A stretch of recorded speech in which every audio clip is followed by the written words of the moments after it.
ನಾನು ಹಾಕಿದ್ದಂಥ writ petition ಮೇಲೆ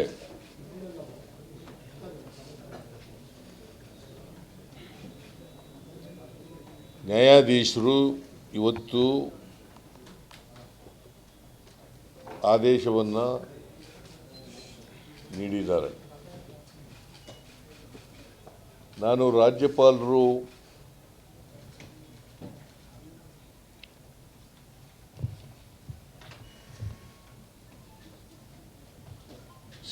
ಪ್ರಾಸಿಕ್ಯೂಷನ್ಗೆ sanction ಕೊಟ್ಟಿದ್ದಂಥ ಆದೇಶವನ್ನು ನ್ಯಾಯಾಲಯದಲ್ಲಿ ಹೈಕೋರ್ಟ್ನಲ್ಲಿ ಪ್ರಶ್ನೆ ಮಾಡಿದ್ದೆ.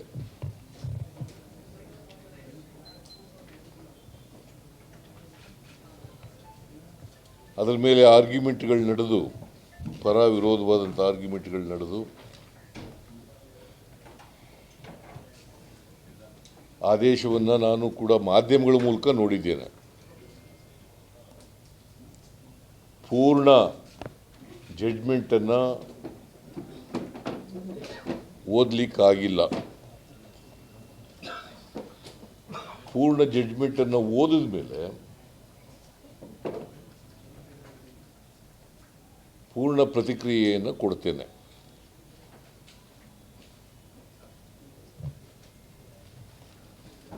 ರಾಜ್ಯಪಾಲರು ಭಾಳ ಮುಖ್ಯವಾಗಿ ದೂರುದಾರರ ದೂರಿನ ಮೇಲೆ 17A 218 BNSS ಹೊಸ ಕ್ರಿಮಿನಲ್ ಪ್ರೊಸೀಜರ್ ಕೋಡ್ ಮತ್ತು 19 PC ಆಕ್ಟ್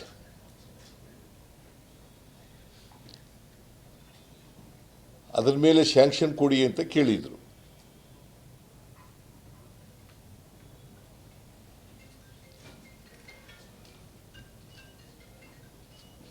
ನ್ಯಾಯಾಲಯ ಅಂದರೆ ಹೈಕೋರ್ಟು 17A ಸೀಮಿತಗೊಳಿಸಿ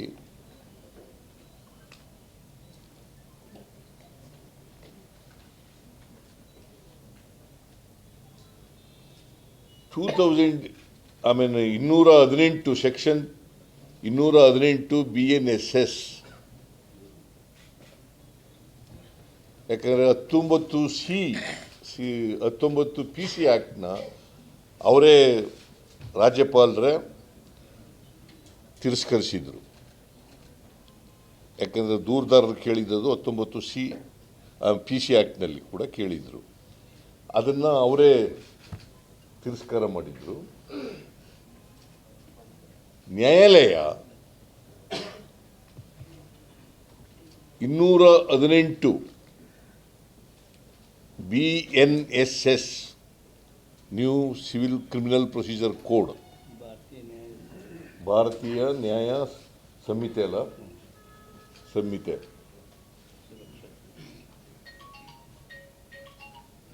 ಅದನ್ನು ಸಂಪೂರ್ಣ ತಿರಸ್ಕಾರ ಮಾಡಿದ್ದಾರೆ.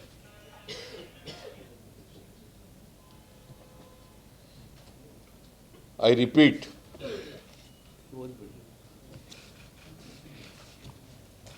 the order is read to be restrictive to an approval under Section 17A of the Act and not an order granting sanction to 18 of BNSS.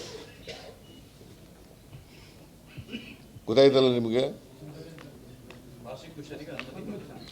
ಪ್ರಾಸಿಕ್ಯೂಷನ್ಗೆ 218 BNSS procedure criminal section ಪ್ರಕಾರ ಕೊಟ್ಟಿಲ್ಲ, ಅದನ್ನು ತಿರಸ್ಕಾರ ಮಾಡಿದ್ದಾರೆ. 17A PC act ಪ್ರಕಾರ ಮಾಡಿದ್ದಾರೆ, ಅದನ್ನು ಇನ್ವೆಸ್ಟಿಗೇಷನ್ಗೆ ಕೊಟ್ಟಿದ್ದಾರೆ.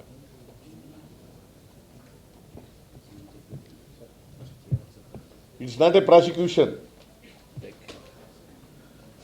ಇನ್ವೆಸ್ಟಿಗೇಷನ್ಗೆ ಕೊಟ್ಟಿದ್ದಾರೆ under Section 17A of the PC Act.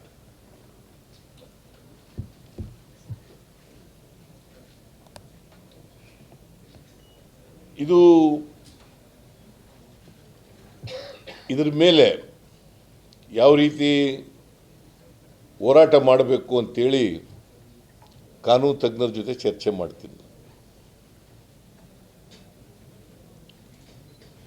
ಕಾನೂನು ತಜ್ಞರ ಜೊತೆ ಚರ್ಚೆ ಮಾಡಿ ಮುಂದಿನ ಕ್ರಮವನ್ನು ನಿರ್ಧಾರ ಮಾಡ್ತೀವಿ.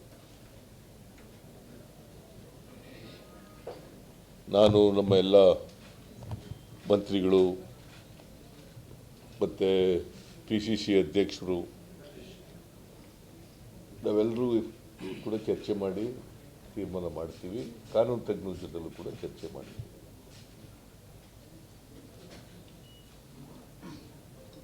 ನಾವು BJPಯವರು ಮತ್ತು JDSನವರ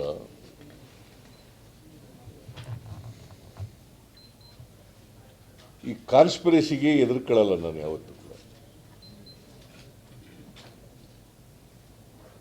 ಇವ್ರ ಸಂಚು, ಒಳ ಸಂಚು, ರಾಜಭವನ ದುರುಪಯೋಗ, ದುರ್ಬಳಕೆ, ಇದಕ್ಕೆಲ್ಲ ಎದುರ್ಕೊಳ್ಳಲ್ಲ ನಾನು. ಯಾಕಂದರೆ ಕರ್ನಾಟಕದ ಜನ ನಮ್ಮ ಪಾರ್ಟಿ ಮತ್ತು ನಮ್ಮ ಜೊತೆಯಲ್ಲಿ ಇದ್ದಾರೆ. ಜನರ ಆಶೀರ್ವಾದ ನಮ್ಮ ಮೇಲಿದೆ. ನನ್ನ ಜೊತೆಯಲ್ಲಿ ನಮ್ಮ ಎಲ್ಲ ಮಿನಿಸ್ಟ್ರಿಗಳು ಇನ್ಕ್ಲೂಡಿಂಗ್ ಡೆಪ್ಟಿ ಚೀಫ್ ಮಿನಿಸ್ಟರ್, MLAಗಳು, ಪಾರ್ಟಿ ಮುಖಂಡರುಗಳು, ಪಾರ್ಟಿ ಕಾರ್ಯಕರ್ತರು ಮತ್ತು ಹೈಕಮಾಂಡ್ ಎಲ್ಲರೂ ಕೂಡ ನನ್ನ ಜೊತೆ ಇದ್ದಾರೆ.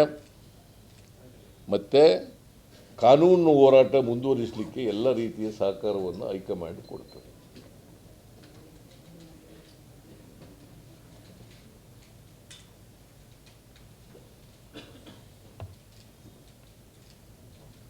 ನರೇಂದ್ರ ಮೋದಿಯವರ ನೇತೃತ್ವದ BJP ಸರ್ಕಾರ ನನ್ನ ಮೇಲೆ ಅಷ್ಟೇ ಸೇಡಿನ ರಾಜಕೀಯ ಮಾಡಲ್ಲ, ಇಡೀ ದೇಶದಲ್ಲಿ ಈ ಸೇಡಿನ ರಾಜಕೀಯ ಮಾಡ್ತಾ ಇದ್ದಾರೆ.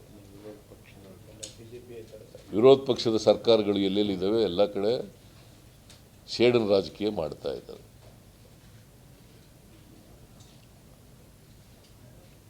ದೇಶದಲ್ಲಿ ತುಂಬ, ಯಾಕಂತಂದರೆ ಭಾರತೀಯ ಜನತಾ ಪಕ್ಷದವರು ಮತ್ತು JDSನವರು ಯಾವತ್ತೂ ಕೂಡ ಅವ್ರ ಸ್ವಂತ ಶಕ್ತಿ ಮೇಲೆ ಅಧಿಕಾರಕ್ಕೆ ಬಂದಿಲ್ಲ. 2008ರಲ್ಲೂ ಬಂದಿಲ್ಲ, 2018ರಲ್ಲೂ ಬಂದಿಲ್ಲ. ಮೊನ್ನೆ ನಡೆದಂಥ ಚುನಾವಣೆಯಲ್ಲಿ ಕೂಡ ಹೀನಾಯವಾಗಿ ಸೋತಿದ್ದಾರೆ ಅಸೆಂಬ್ಲಿ ಚುನಾವಣೆ.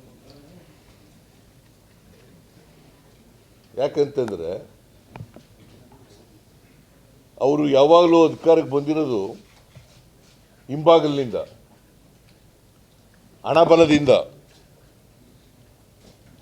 ಆಪರೇಷನ್ ಕಮಲ ಮಾಡೋದ್ರ ಮೂಲಕ ಅಧಿಕಾರಕ್ಕೆ ಬಂದಿದ್ದಾರೆ. They never came to power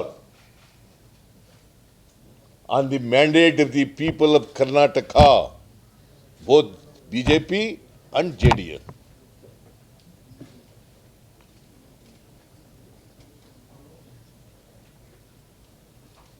ನಾವು 136 ಗೆದ್ದ ಮೇಲೆ ಕಳೆದ ಲೋಕಸಭಾ ಚುನಾವಣೆಯಲ್ಲಿ ಅವ್ರಿಗೆ ಆಪರೇಷನ್ ಕಮಲ ಮಾಡೋಕ್ಕಾಗಲ್ಲ, ಪ್ರಯತ್ನ ಮಾಡಿದ್ರು.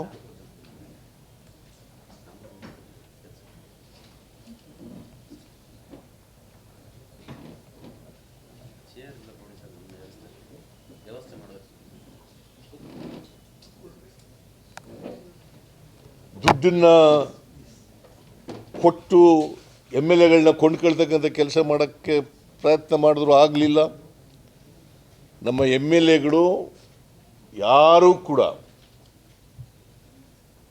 ದುಡ್ಡಿನ ಹಿಂದೆ ಬೀಳಲಿಲ್ಲ. ಪ್ರಯತ್ನ ಮಾಡಿದ್ರು ಕೂಡ ಸಫಲ ಆಗಲಿಲ್ಲ ಅವರು.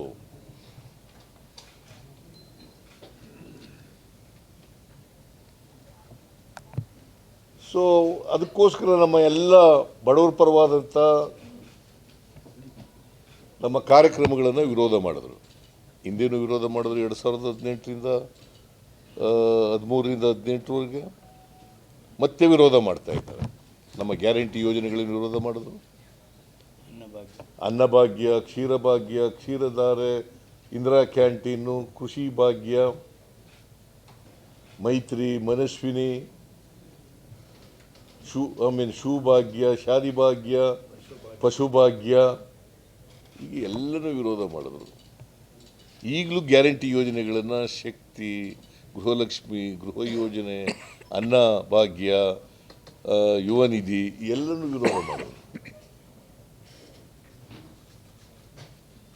ಅವರು ಸಾಮಾಜಿಕ ನ್ಯಾಯಕ್ಕೆ ಮತ್ತು ಬಡವರಿಗೆ ವಿರುದ್ಧವಾಗಿರ್ತಕ್ಕಂಥವ್ರು ಬಿಜೆಪಿಯವರು.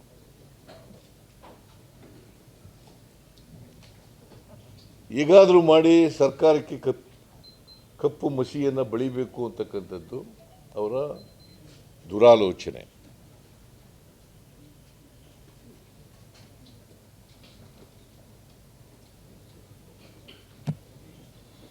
ನಾನು ಎಲ್ಲ ಜಡ್ಜ್ಮೆಂಟ್ ಎಲ್ಲ ಪೂರ ಓದಿದ ಮೇಲೆ ಮತ್ತೆ ಇನ್ನೂ ಹೆಚ್ಚು ರಿಯಾಕ್ಟ್ ಮಾಡ್ತೀನಿ.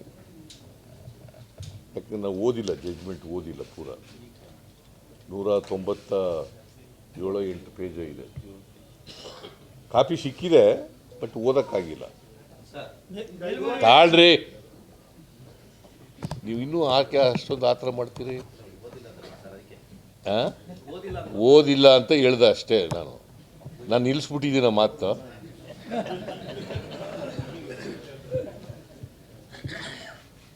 ಸೊ ಬಿಜೆಪಿಯವರು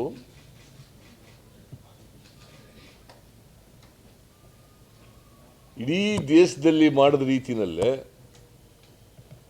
ಕರ್ನಾಟಕದಲ್ಲೂ ಕೂಡ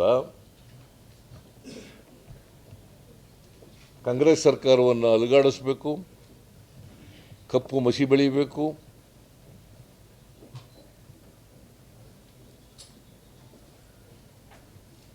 ನಮ್ಮ ಸರ್ಕಾರಕ್ಕೆ ಕೆಟ್ಟ ಹೆಸರು ತರಬೇಕು ಅಂತೇಳಿ ಪ್ರಯತ್ನಗಳನ್ನು ಮಾಡ್ತಾ ಇದ್ದಾರೆ, ಸಂಚುಗಳನ್ನು ಮಾಡ್ತಾ ಇದ್ದಾರೆ.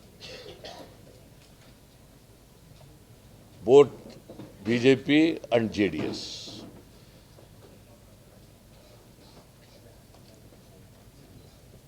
both BJP and JDS.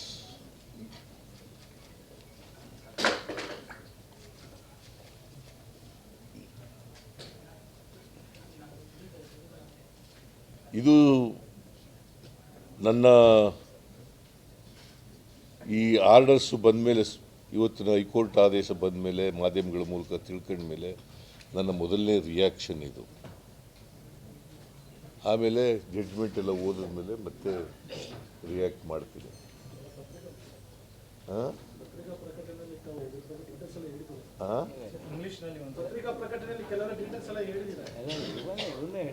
ಇದನ್ನೇ ಹೇಳಿರೋದು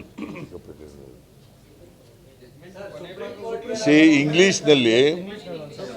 today the high court passed an order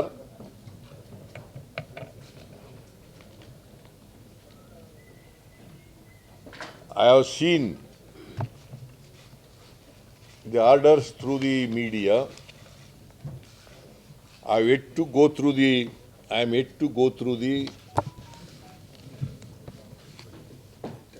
judgment of the Honorable High Court.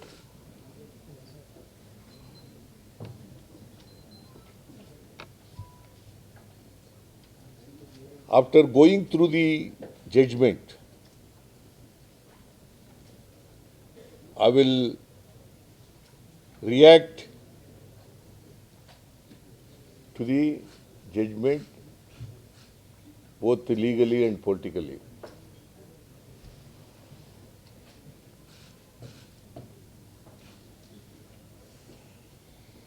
The complainants who made a complaint before the Honorable Governor that